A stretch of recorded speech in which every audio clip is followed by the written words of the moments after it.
ನೋಡಿ, ವಶೀಕರಣ ವಶೀಕರಣ ಅನ್ನುವಂಥದ್ದು ಯಾವುದೋ ಒಂದು ಕ್ಷುದ್ರ ಪೂಜೆಯಲ್ಲ, ಅಥವಾ ವಾಮಾಚಾರ ಮಾಟ ಮಂತ್ರ ಅನ್ನುವಂತಹ ಯಾವುದೇ ಥರದ್ದು ವಿಚಾರ ಇದರಲ್ಲಿ ಇರುವುದಿಲ್ಲ ವೀಕ್ಷಕರೇ. ನೋಡಿ, ವಶೀಕರಣ ಅನ್ನೋಂಥದ್ದು ಅತ್ಯಂತ ಪುರಾತನ ಪ್ರಾಚೀನ ಕಾಲದಿಂದಲೂ ಕೂಡ ನಡ್ಕೊಂಡು ಬಂದಿರುವಂತಹ ಒಂದು ಸರಳ ವಿದ್ಯೆ ಆಗಿರ್ತದೆ ವೀಕ್ಷಕರೇ.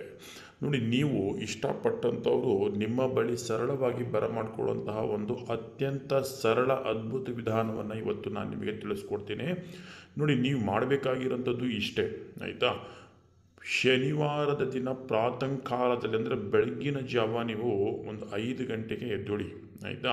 5 ಗಂಟೆಗೆ ಎದ್ದು ವೀಕ್ಷಕರೇ, ಸ್ನಾನ ನಿತ್ಯ ಕರ್ಮಗಳನ್ನು ಮುಗಿಸ್ಕೊಂಡು 3 ಎಕ್ಕದ ಗಿಡದ ಎಲೆಯನ್ನು ತೆಗೆದುಕೊಳ್ಳಿ, ಆಯಿತಾ. 3 ಎಕ್ಕದ ಗಿಡದ ಎಲೆಯನ್ನು ತೆಗೆದುಕೊಂಡು ಒಂದು ಎಲೆಯ ಮೇಲ್ಭಾಗದಲ್ಲಿ ನಿಮ್ಮ ಹೆಸರನ್ನು ಬರೆಯಿರಿ. ಅಂದರೆ ನೋಡಿ, ಇನ್ನೊಂದು ನಾನು ನಿಮಗೆ ತಿಳಿಸ್ತೀನಿ. ಇಲ್ಲಿ ಎಕ್ಕದ ಗಿಡದ ಎಲೆಯನ್ನು ಉಲ್ಟಾ ಮಾಡಿ ನೀವು ಬರಿಬೇಕು. ಅಂದರೆ ಈ ಎಕ್ಕದ ಗಿಡದ ಎಲೆಯ ಹಿಂಬದಿನಲ್ಲಿ ನೀವು ಈ ಕೆಲಸವನ್ನು ಮಾಡಬೇಕು, ಹಿಂಬದಿನಲ್ಲಿ ಬರಿಬೇಕಾಗ್ತದೆ. ಯಾವ ರೀತಿಯಪ್ಪ ಅಂತ ಹೇಳಿದ್ರೆ, ನೋಡಿ, ಎಕ್ಕದ ಗಿಡದ ಎಲೆಯನ್ನು ಶುದ್ಧವಾಗಿ ಒಂದು ಗಂಗಾ ಜಲದಲ್ಲಿ ಅದನ್ನು ತೊಳ್ಕೊಳ್ಳಿ ವೀಕ್ಷಕರೇ, ಆಯಿತಾ.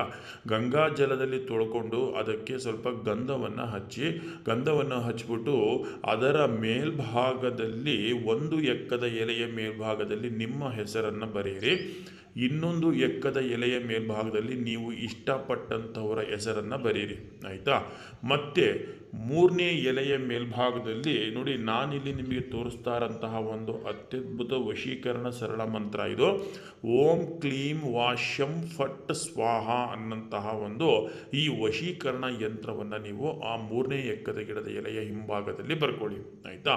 ಇದು ಬರೆದ ಆದ ನಂತರ ವೀಕ್ಷಕರೇ, ಆ ದಿನ ಪೂರ್ತಿ ನಿಮ್ಮ ಮನೆಯಲ್ಲೇ ಇರಬೇಕಾಗ್ತದೆ.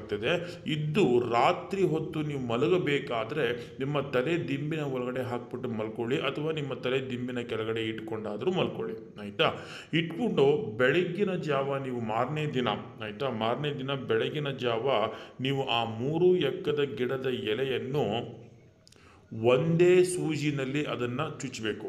ಆ 3 ಎಕ್ಕದ ಗಿಡದ ಎಲೆಯನ್ನು ಒಂದೇ ಸೂಜಿನಲ್ಲಿ ನೀವು ಅದನ್ನು ಚುಚ್ಚಿಬಿಟ್ಟು ವೀಕ್ಷಕರೇ, ತೆಗೆದುಕೊಂಡೋಗಿ ನೀವು ಹರಿಯುವಂತಹ ಗಂಗಾ ಸ್ಥಳದಲ್ಲಿ ಅದನ್ನು ನೀವು ತೊಗೊಂಡೋಗಿ ವಿಸರ್ಜನೆಯನ್ನು ಮಾಡಿಬಿಟ್ಟು ಬನ್ನಿ, ಆಯಿತಾ. ವಿಸರ್ಜನೆಯನ್ನು ಮಾಡಿಬಿಟ್ಟು ಬಂದ ನಂತರ ನೀವು ನೋಡಿ ಯಾವ ರೀತಿಯಾಗಿ ನೀವು ಇಷ್ಟಪಟ್ಟಂಥವ್ರು ನಿಮ್ಮ ಬಳಿ ಬರ್ತಾರೆ ಅನ್ನೋಂಥದ್ದು ಇದು ಸರಳವಾದಂಥ ಅತ್ಯಂತ ಸರಳ ತಂತ್ರ ಇದು. ದಯವಿಟ್ಟು ಕೆಟ್ಟ ಕೆಲಸಗಳಿಗೆ ದಯವಿಟ್ಟು ಇದನ್ನು ಯೂಸ್ ಮಾಡ್ಕೊಳ್ಳೋದಕ್ಕೆ ಹೋಗಬೇಡಿ. ಒಂದು ಒಳ್ಳೆ ಪ್ರಯತ್ನದಲ್ಲಿ ಮಾಡಿ ನಿಮ್ಮ ಮನಸ್ಸು ನಿಮ್ಮ ಪ್ರೀತಿ ಶುದ್ಧವಾಗಿರುವಂಥದ್ದಾದರೆ ಖಂಡಿತವಾಗಲೂ ಅವರು ನಿಮ್ಮ ಹತ್ರ ಬಂದೇ ಬರ್ತಾರೆ.